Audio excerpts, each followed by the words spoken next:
وما أرسلناك إلا رحمة للعالمين سبحان الله بولين وما أرسلناك إلا رحمة للعالمين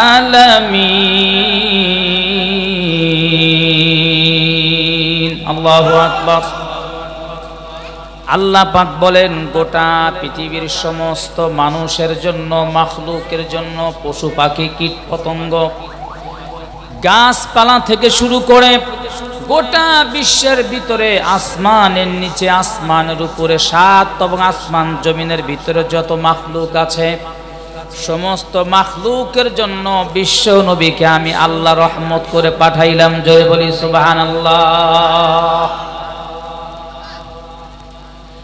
এই গেল আয়াতের সংক্ষিপ্ত তরজমা। আল্লাহ রাসূল বলেন লা ইউমিনু আহাদুকুম হাত্তা আকুনা আহাব্বা ইলাইহি মিন ওয়ালিদিহি ওয়া ওয়ালাদিহি ওয়ান নাসি আজমাইন। আল্লাহু আকবার বলেন।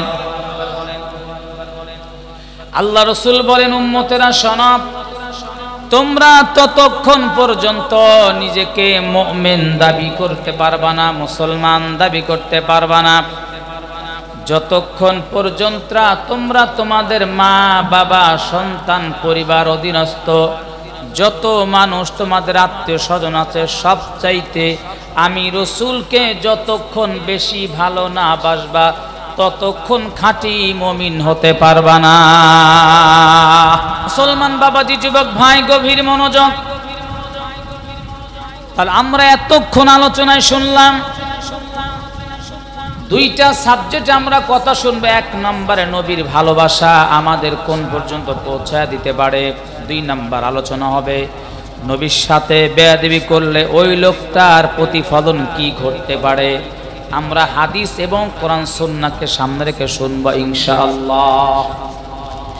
মুসলমান বাবাজি যুবক ভাইয়েরা আল্লাহ পাক বলেন ওমা আরসালনাকা ইল্লা রাহমাতাল লিল আলামিন। আল্লাহু আকবার।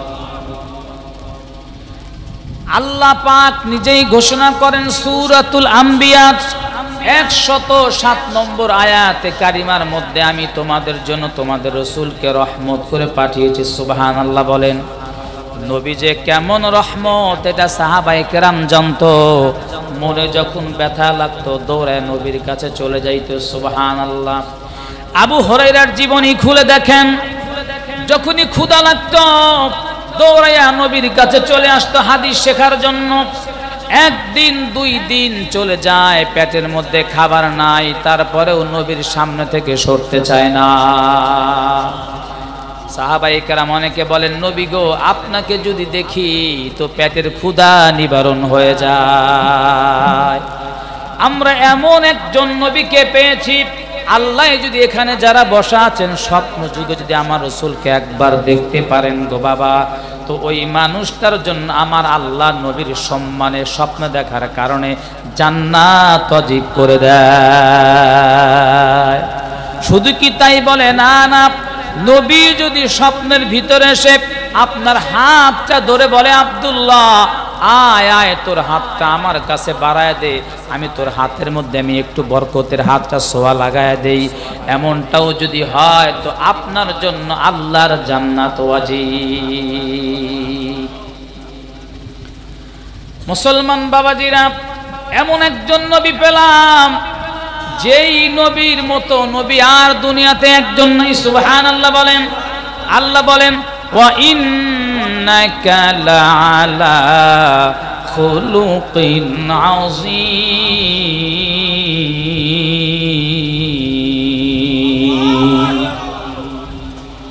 আল্লাহ গোটা কোরআনুল কারীমের 30 পারার ভিতরে 1 লক্ষ মতান্তরে 2,24,000 নবী রাসূল পাঠিয়েছেন। কোন নবীর ব্যাপারে আল্লাহ বলে নাই ওয়া ইন্নাকা লাআলা খুলুকিন আযীম। একমাত্র আপনার আমার নবীর ব্যাপারে আল্লাহ পাক এই আয়াত নাজিল করেছেন। সুবহানাল্লাহ। ওগো নবী শোনেন, আমি আপনাকে এমন একটা চরিত্র দিয়েছি, এমন আখলাক আমি আপনাকে দান করেছি যে আমি আল্লাহ পাকের সাথে আজিম শব্দ লিখে রাখছি। এই আজিমটা আমি আপনার নামের সাথেও যোগ করে দিলাম। ইমামুল আউয়ালিন আল আখিরিন বহরে সাদকা রহমতাল লিল আলামিন সাইয়্যিদুল কাউনাইন খাতুমুল মুরসালিন আখির আমদ বুদ ফখরুল আউয়ালিন শুদ্ধ ওজুদাস রহমতাল লিল আলামিন মসজিদে উ শুধু হামারু এ জমিন। আল্লাহু আকবার বলেন। গভীর মনোযোগ। আমি এতক্ষণ আমি বুঝাইতে চাইলাম এমন একজন নবীর আমরা উম্মত হয়েছি, কাল কিয়ামতের ময়দানে আমার আপনার নবীর আগে যেই নবীর জন্ম জান্নাতের ভিতরে আদম আলাইহিস সালাম, সেও আল্লাহর নবী, বিশ্ব নবী, আমার আপনার নবীর আগে জান্নাতে যেতে পারবে না। সুবহানাল্লাহ বল। শুধু কি তাই বলে না, না, আমার নবী যতক্ষণ পর্যন্ত জান্নাতের গেটের সামনে না দাঁড়াবে, আটোটা জান্নাতের দরজাও আল্লাহ খুলবে না। আমার নবী যতক্ষণ পর্যন্ত সুপারিশ না করবে, একটা বনি আদম আল্লাহর জান্নাতে ঢুকতে পারবে না।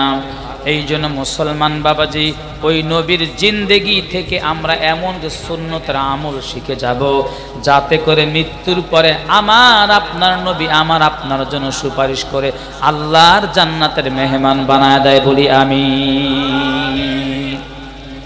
আমরা খুশি না বেজার? আরো জোরে বলেন। মুসলমান বাবাজি, এক একজন নবী উম্মতের চিন্তা বাদ দিয়ে জান্নাতে চইলা গেছে রে বাবা, অথচ হাদিসের মধ্যে আছেন কুল্লু নাবিয়িন কবরু হাইয়ুন, প্রত্যেক নবী কবরের ভিতরে জীবিত। আমার আপনার নবী এখান থেকে 5300 কিলোমিটার দূরত্বে মদিনার জমিনে রিয়াজুল জান্নার ভিতরে আল্লাহর পয়গাম্বার এখনো শুইয়া শুইয়া ইয়া উম্মতি বলে কাঁদে।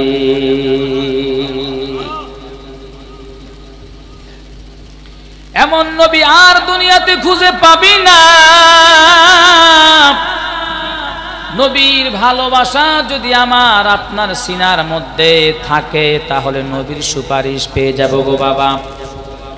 এই জন্য নবী বলেন, ততক্ষণ পর্যন্ত তোমরা নিজেকে মুমিন দাবি করতে পারবা না যতক্ষণ তোমার মা বাবা সন্তান আত্মীয় স্বজন সকলের চাইতে আমি নবীকে বেশি ভালো না বাসবা।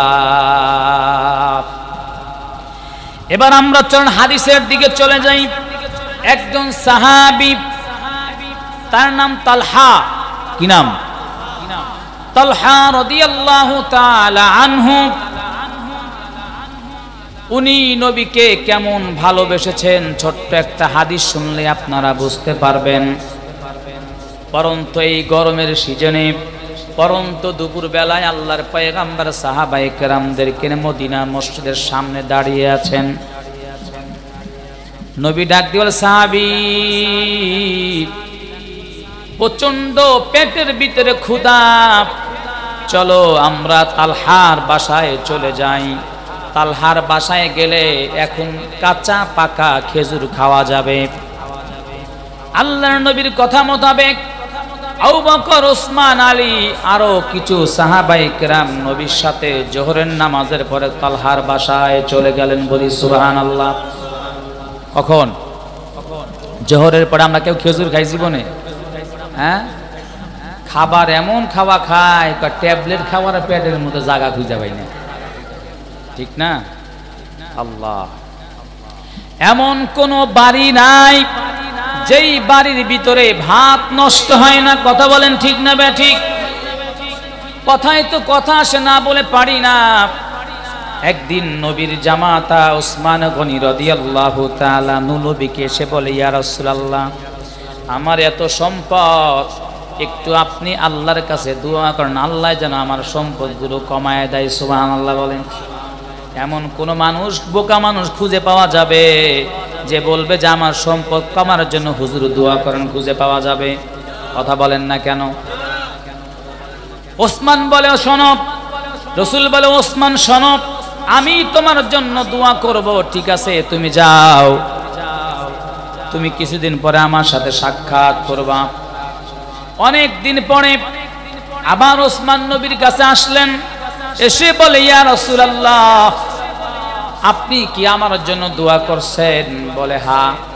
নবী, কিন্তু আমার তো সম্পদ কমে নাই, বরং আরো আগের চেয়ে সম্পদ আমার বেড়ে ডাবল হয়ে গেছে। বলো কি? বলে, হ্যাঁ। ওসমান শোনো, তুমি মনে করো উটের উপরে তুমি আরোহণ করে বসা আছো, কিংবা ঘোড়ার উপরে আরোহণ করে বসা আছো, আমি তোমারে খাবার দিলাম প্লেটের ভিতরে, খাবার খেতে খেতে যদি তোমার একটা ভাতের দানা যদি জমিনে পড়ে যায়, তুমি কি করো? ওসমান গনি তখন বলে, রাসূল, আমি ঘোড়া থেকে নেমে বালুর ভিতর থেকে ভাতটা উঠাইয়া পরিষ্কার করে আমি এই ভাত খেয়ে নে। প্লেট থেকে যদি কোনো খাবার নিচে পড়ে যায়, এই খাবারটা উঠাইয়া পরিষ্কার করে খাওয়াটাও আল্লাহর নবীর সুন্নাহ। সুবহানাল্লাহ। এই বিক্রমপুরে বাংলাদেশে এমন মানুষ এখন খুব কম পাওয়া যাবে, ঠিক না? কথা বলেন না কেন? বাদ গোশ লাগে রয়েছে, হাড্ডি লাগে, এটা ফেলে দে, আবার বাটি দিয়ে খাবার দে। মাছের কাটার সাথে মাছ রয়ে গেছে, ফেলে দেয়, আর একটা চাকা আমারে দে। আল্লাহ রাসূল বলে, ওসমান শোনো, তুমি আমি রাসূলের এই সুন্নতটা আমল করার কারণে আল্লাহ পাক তোমার সম্পদের মধ্যে এমন বরকত দান করেছে, জিন্দেগিতে তোমার সম্পদ কখনো কমবে না। সুবহানাল্লাহ। তো আল্লাহর পয়গম্বর জোহরের নামাজ আদায় করে পেটে প্রচুর ক্ষুধা, সাহাবায়ে কেরামদেরকে নিয়ে বলে, চলো তালহার বাসায় গেলে এখন খানা পিনার ব্যবস্থা হবে। আল্লাহর পয়গম্বর সাহাবায়ে কেরামদের দিকে রওনা হলেন।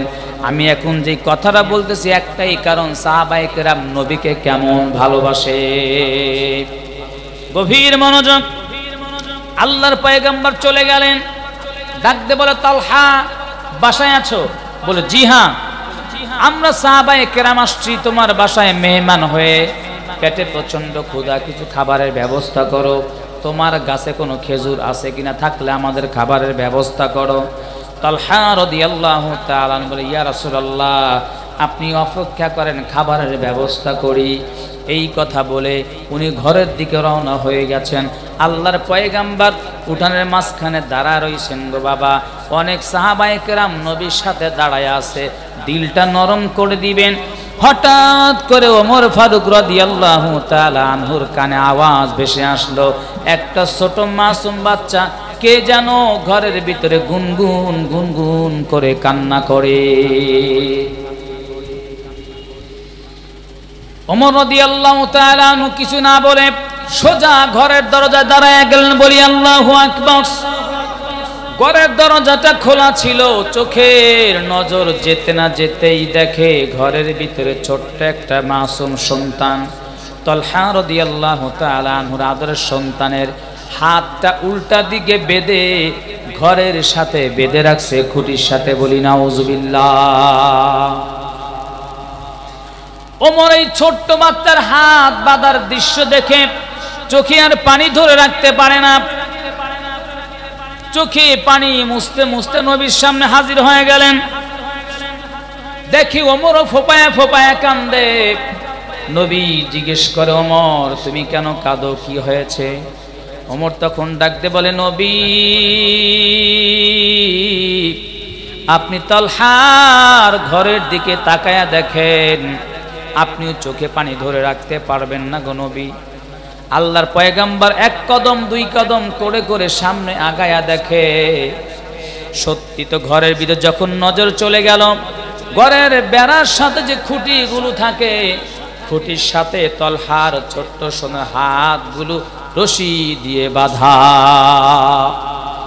আর সন্তান বলে, বাবা আমি আর অন্যায় করব না, তুমি আমারে মাফ করে দাও, আমার হাতের বাঁধটা খুলে দাও। নবী তখন ডাক দিয়ে বলে, তলহা তোমার খাবারটা রাখো, তুমি আগে আমার কাছে এই কথাটা বলো, ছোট্ট সন্তানকে কেন তুমি হাত বেঁধে রাখছো? মুসলমান বাবা দি দিলটা নরম করে দিবেন। আল্লাহ রসুল ঘরে ঢুকলেন, সাহাবায়ে কেরাম ঘরে ঢুকলেন, হাতের বাঁধটা খুলে দিলেন। জোরে বলি সুবহানাল্লাহ। রসুল ডাকতে বলে, তালহা শোনো, এই নিষ্পাপ সন্তানের হাতটা কেন রশি দিয়া বাঁধলাম? ডাকতে বলে, ইয়া রাসূলুল্লাহ, আমার এই যে এবার উঠানের মধ্যে একটা খেজুর গাছ দেখা যায়, খেজুর গাছ, এই গাছটা নবী আমার না, আমার পাশে একটা ইহুদি আছে, ইহুদির খেজুর গাছ। বলে বুঝলাম, তারপরে ঘটনা বলো। সাহাবী বলে, ইয়া রাসূলুল্লাহ, এই গাছ থেকে খেজুরগুলো নিচে পড়ে, আমার ছোট্ট সন্তান টোকায়া টোকায়া খেজুরগুলো খায়, ইহুদি বারবার বকা দেয়, আমি মুসলমান দেখে আমারে সহ্য করতে পারে না, আমার সন্তানকে বকা দেয়। রাসূল ডাকতে বলে, তারপরে কি হয়েছে বলো? তলহাকে দেখে বলে, ইয়া রাসূলুল্লাহ, আমি আমার সন্তানকে এমনি বেঁধে রাখি নাই গো নবী, ও গো নবী, গতকালকে আমার সন্তান যখন ইহুদির এই খেজুর গাছের খেজুর, পরা খেজুর, পাখিও তো খায়, কথা বলেন না কেন, খায় না? পরা খেজুর পাখি খায়, পোকামাকড় খায়, আমার সন্তান খেলেই বকাবাজি করে নবী। আমি সন্তানকে তেমন কিছুই বলি নাই, কিন্তু গতকালকে ইহুদির বাচ্চা ইহুদি যখন আমার সন্তান খেজুর খাইছে, তো আপনার নামটা নিয়া সে বকা দিয়েছে, বলি নাউজুবিল্লাহ। তলহা চোখের পানি ডাক ঝরে বলে, ইয়া রাসূলুল্লাহ, আমি আমার জীবনের চাইতে আপনাকে ভালোবাসি, বলি সুবহানাল্লাহ। ওগো রাসূল, ওই ইহুদি যখন আপনার নাম ধরে ধরে ডাক দিতে, মুহাম্মাদের বেঈমান এই উম্মতগুলো আমার গাছের খেজুর খায়, আরো অকথ্য ভাষায় যখন গালিগালাজ করে গো নবী, তখন আমি আর সহ্য করতে পারি না। এরে সন্তান, আমি তোর চাইতে আমার নবীকে বেশি ভালোবাসি। লা ইউমিনু আহাদুকুম হাত্তা আকুনা আহাব্বা ইলাইহি মিন ওয়ালিদিহি ওয়া ওয়ালাদিহি ওয়ান নাসি আজমাইন। আল্লাহু আকবার বলেন। নবী হাদিসের মধ্যে বলেন, গোলাম শোনো, যতক্ষণ তুমি তোমার মা বাবা সন্তান পরিবারের সকলের চাইতে আমি নবীকে বেশি ভালো না বাসবা, ততক্ষণ পর্যন্ত নিজেকে উম্মত বলে দাবি করতে পারবা না। ওগো রাসূল, আমি আপনাকে সব চাইতে বেশি ভালোবাসি, আমার চোখের সামনে কেউ যদি আপনারে গালি দেয় তো আমার জীবন চলে যাবে, আমি ওই ব্যক্তিকে ক্ষমা করব না। জোরে বলি সুবহানাল্লাহ। রাসূল, আমি সেই জন্যে আমার এই ছোট্ট সন্তানকে হাতটা ঘরের ভিতরে খুঁটির সাথে বেঁধে রাখছি, যাতে করে আমার সন্তান ইহুদির গাছের নিচে না যায়, ওর গাছের খেজুর না খায়, আর আমার আল্লাহর নবীও যেন কোনো প্রকার বকা না শোনে। সুবহানাল্লাহ বলি। মুসলমান বাবাজি, এবার আপনারা চিন্তা করেন, একজন সাহাবী সে নিজের কলিজার সন্তানের চাইতে রাসূলকে কি পরিমাণ ভালোবাসলেন, যে নবীর একজন গালি দিয়েছে সেটা তার সহ্য হয় নাই, সন্তানকে রশি দিয়া ঘরের মধ্যে বেঁধে রাখছে। দুনিয়া কি আদালত মে তেরা নাম রহেগা, साहबा तेरा नाम से इस्लाम रहेगा, साहबा तेरा नाम से इस्लाम रहेगा। আল্লাহু আকবার। আমাদের অন্তরে কি নবীর প্রতি ভালোবাসা আছে? কথা বলেন না কেন? আরো জোরে বলেন। ভালোবাসা আছে। এখন বলতেছেন আছে, কিন্তু অনেকের দিকে তাকায় দেখি নবীর ভালোবাসা আপনার মধ্যে নাই। এই যে বাংলাদেশে মাঝে মধ্যেই নবীর ইজ্জত নিয়ে টানা হেসরা করা হয়, ঠিক না বেঠিক? আমার নবীর খতমে নবুয়ত নিয়ে যায় কাদিয়ানির বাচ্চারা। মুসলমান ঘুমায় দেয়, কই একটা মুসলমান তো মাঠে ঘাটে দেখি না, খালি বলে এটা হুজুরদের কাজ, আমাদের কাজ। কথা বলেন ঠিক না ব্যাঠিক? এটা আলেমদের কাজ, আমাদের কাজ না। তাহলে বোঝা গেল আপনার মনের মধ্যে নবীর ভালোবাসা নাই। মুসলমান বাবাজিরা, লাকাদ কানা লাকুম ফি রাসূলিল্লাহি উসওয়াতুন হাসানাহ, তোমাদের জন্য নবীর মধ্যে উত্তম আদর্শ রয়েছে। জোরে বলি সুবহানাল্লাহ। বাবাজিরা, নবীর ভালোবাসা নিয়ে যদি মরতে না পারি, অন্ধকার কবরে যাওয়ার পরে নবীর কিন্তু শাফাত পাবেন না। ভাবো নিরালায় শান্তি কেন নাই রে দুনিয়ায়। এই জন্য আমার 1 নাম্বার নবীর ভালোবাসা দরকার আছে না নাই? আরো জোরে বলেন। আমি আর একটা কথা বলি, কথায় তো কথা আসে না বলে পারি না। আর একজন সাহাবী, তার নামও তলহা, তার বাবার নাম বরা, তালহা বিন বরা রাদিয়াল্লাহু তাআলা আনহু। এই সাহাবার নাম হলো কার? বরা। উনি আল্লাহর পয়গম্বরের দরবারে আসছে, নবীর কাছে আসছে কিছু নসিহত শোনার জন্য। সুবহানাল্লাহ বলেন। আমরা তো জুমার দিন সারা আর হুজুরের সামনে বসি না। ঈশান নামাজের পরে তালিম হলে 2-4 জন বসার খবর নাই, ঠিক না? এত ব্যস্ত হয়ে পড়ছি আমরা। সাহাবায়ে কেরামদের অভ্যাস ছিল বেশি বেশি সময় আল্লাহর নবীর সামনে বসে থাকতেন। সুবহানাল্লাহ। তালহা ইবনে বারা রাদিয়াল্লাহু তাআলা আনহু, সাহাবীর নাম বারা। উনি নবীর কাছে এসে বলে, ইয়া রাসূলুল্লাহ, আমাকে কিছু নসিহত করেন, কিছু উপদেশ দেন। তা আল্লাহর নবীকে যখন বললেন, তো আল্লাহর নবী পরামর্শ দিলেন, ওসিহত করলেন। ওই বারার সাথে তার ছোট্ট একটা সন্তান ছিল, তালহা রাদিয়াল্লাহু তাআলা আনহু। সন্তানও গিয়েছে নবীর সাথে, নবীর কাছে। যদি বলি সুবহানাল্লাহ। বাবাকে যখন নবী ওসিয়ত করছে, চলে যাচ্ছে, একটু দূর যাওয়ার পরে এই বারা রাদিয়াল্লাহু তাআলা আনহুর সন্তান তলহা, উনি বলেছে, বাবা, তোমাকে তো আল্লাহর নবী কিছু পরামর্শ দিল, ওয়াজ নসিহত করলো, তো আমিও তো নবীর একজন আশেক, আমি একটু নবীর কাছে যাই, আল্লাহর নবীর থেকে আমি একটা সবক নিয়ে আসি। জোরে বলি সুবহান। এই কথা শুনে বাবা হেসে দিলেন, খুশি হয়ে গেলেন। যাও। নবীর সামনে বসে বলেন, তখন কেউ নাই। আসসালামু আলাইকা ইয়া রাসূলুল্লাহ। ওগো রাসূল, আপনি আমার বাবারে নসিহত করেছেন, অন্যান্য সাহাবায়ে কেরামদেরকে উপদেশ দিয়েছেন, আমারে আপনি কিছু নসিহত করেন। আল্লাহ রাসূল ছোট্ট বাচ্চার এই কথা শুনে মুস্কি হাসি দিয়ে বললেন, তোমারে আমি কি ওসিয়ত করব? কয়, করেন, আপনার যে কোনো একটা ওসিয়ত আপনি আমারে করেন। রাসূল তখন বলে, এই ছোট্ট তালহা, শোনো, তুমি আমারে ভালোবাসো? বলে, হ্যাঁ। ওই যে তোমার বাবা দাঁড়ায় আছে, যাও তোমার বাবার কাল্লা কেটে আমার সামনে হাজির করো। আল্লাহু আকবার। কি বলে? তোমার বাবার কাল্লা কেটে আমার সামনে হাজির করো। ছোট্ট মানুষ নবীর আমি আপনার ভালোবাসি। সুবহানাল্লাহ। মসজিদে অনেক বাচ্চারা পড়ে না, সকালবেলা এসে এসে অনেক মোহাব্বত করে, ভালোবাসে, হুজুর আপনার অনেক ভালো লাগে, অনেক ভালোবাসি। তা আমিও তখন বলি, আমিও তোমারে ভালোবাসি। সুবহানাল্লাহ। নবী তখন হেসে বলে, তুমি আমার ভালোবাসো, ঠিক আছে, কেমন ভালোবাসো পরীক্ষা করি। ছোট মানুষ কিন্তু, আল্লাহর মায়ের দুনিয়ার বার, আল্লাহর লীলা খেলা বোঝা যায় না। দৌড়াইছে। ওই শোনো, তোমার বাবার কোমরে একটা খঞ্জর আছে, ছুরি আছে, তোমার বাবার কোমর থেকে ছুরিটা নিয়ে তোমার বাবার মাথাটা কেটে আমার সামনে হাজির করো।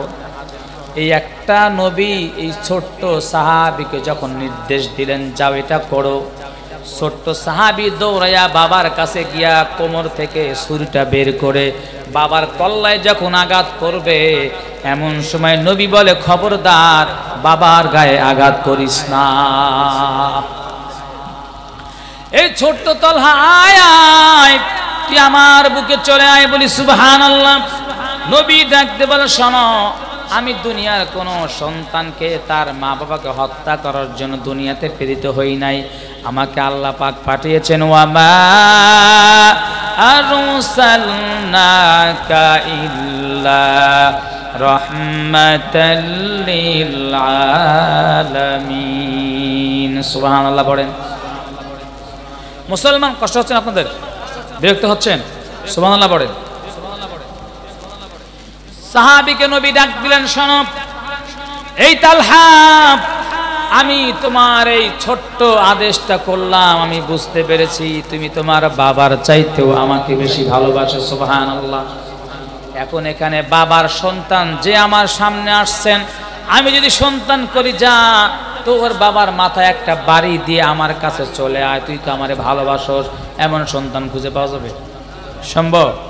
হ্যাঁ, যদি ভুলেও ফেলে দেখবেন আগামীকাল হুজুর জেলখানায়, ঠিক না? তালহা নবীর কাছে গেলেন, বুকে জড়ায় ধরলেন, কপালের মধ্যে চুম্বন করলে, বলে সুবহানাল্লাহ। আল্লাহর পয়গম্বর ছোট্ট সাহাবীকে আদর করলেন, সাহাবী বাবার সাথে বাসায় চলে গেলেন। আর বেশ কয়েকদিন পরের ঘটনা, আল্লাহর নবীর কাছে বারা রাদিয়াল্লাহু তাআলা আনহু এসে বলে, ইয়া রাসূলুল্লাহ, আমার ছোট্ট সন্তান তালহা, যিনি আপনার কথা মানতে গিয়া ছুরি দিয়ে আমি বাবা বারার গলায় ছুরি চালাইতেছিল, আমার সেই ছোট্ট তালহা ওগো রাসূল অসুস্থ হয়ে বিছনায় পড়ে আছে। নবী একদিন দেখতে গেলেন, বলি সুবহানাল্লাহ, দোয়া করে আসলেন আর বললেন, সব তোমার এই সন্তান যদি অসুস্থ দিন দিন বেড়ে যায়, আর যদি ওর হায়াত শেষ হয়েই যায়, যদি ও মারা যায়, তাহলে তুমি আমারে খবর দিবা, আমি বিশ্ব নবী আমার এই ছোট্ট সাহাবীর জানাজার নামাজ পড়াইয়া দিব। কি সৌভাগ্য হবে! সুবহানাল্লাহ, সুবহানাল্লাহ। আল্লাহ রাসূল দোয়া করে চলে আসলেন। এর প্রায় অনেক দিন পরে আবার বারা রাদিয়াল্লাহু তাআলা আনহু নবীর সামনে আসছে। আসার পরে কান্না শুরু করে দিয়েছে। নবী জিজ্ঞেস করে, বারা, তোমার ছোট্ট সন্তান তালহার কি অবস্থা? বলতেই বাবার চোখে পানি চলে আসলো। ডাকতে বলে, ইয়া রাসূলুল্লাহ, আমার কলিজার সন্তান তালহা দুনিয়াতে বেঁচে নাই। নবী তখন চোখের পানি ছেড়ে ডাকতে বলে, তালহার বাবা, আমি না তোমাকে বলছিলাম, তোমার সন্তান যদি রোগ বেড়ে যাওয়ার কারণে দুনিয়া থেকে বিদায় নিয়ে কবরে যাত্রী হয়ে যায়, তো তুমি আমারে খবর দিবে, আমি আর জানাজার নামাজ পড়াবো। বারা রাদিয়াল্লাহু তাআলা আনহু তখন ডাক দিয়ে বলেন, ইয়া রাসূলুল্লাহ, আমি আপনাকে খবর দিতে চাইছিলাম, কিন্তু আমার সন্তান যখন রোগ বেড়েই গেল, আর সুস্থ হচ্ছে না, মৃত্যুর আগের দিন আমাকে বলে, ডাক দিয়ে বলে, আব্বা, আপনি আমার হাতের মধ্যে হাত রাখেন আর ওয়াদা করেন, আমার যদি দিনের বেলায় মৃত্যু হয় তো আল্লাহর নবীরে খবর দিবেন জানাজা নামাজ পড়ার জন্য, আর আমার যদি রাতের বেলায় মৃত্যু হয় তো আমার নবীরে খবর দিবা না। বাবা তখন ডাকতে বলে, সন্তান, দিনে মারা গেলে রসুলকে খবর দিব জানাজা নামাজের জন্য, আর রাতে মারা গেলে খবর দিব না। তোমার কাছে কারণ জানতে চাই। ছোট্ট তালহা তখন ডাকতে বলে, বাবা, যদি আমার রাতের বেলা ইন্তেকাল হয় আর আমার নবী যদি আমার জানাজার নামাজ পড়তে আসে গো আব্বা, তাহলে ইহুদির বাচ্চারা, কাফের বেঈমানেরা আমার নবীকে হত্যা করবে। কাল কিয়ামতের ময়দানে আমি আল্লাহর সামনে মুখ দেখাইতে পারবো না। সুবহানাল্লাহ, জোরে বলেন। এই কথা বলতে বলতে বাবাও চোখের পানি ছেড়ে কাঁদে, রসুলও কাঁদে, আর ডাকতে বলে, বারা, তোমার সন্তান আমি রসুল কি এত বেশি ভালোবাসে যে আমি রসুলের মৃত্যু নিয়েও চিন্তা করে কেউ আমার গায়ে একটা ফুলের টোকা দিবে, তোমার সন্তান চায় না। আল্লাহর কাছে দোয়া করে, আল্লাহ তুমি বরার সন্তান তালহার কবরটা মিন রিয়াদিল জান্নাহ বানায়া দিও।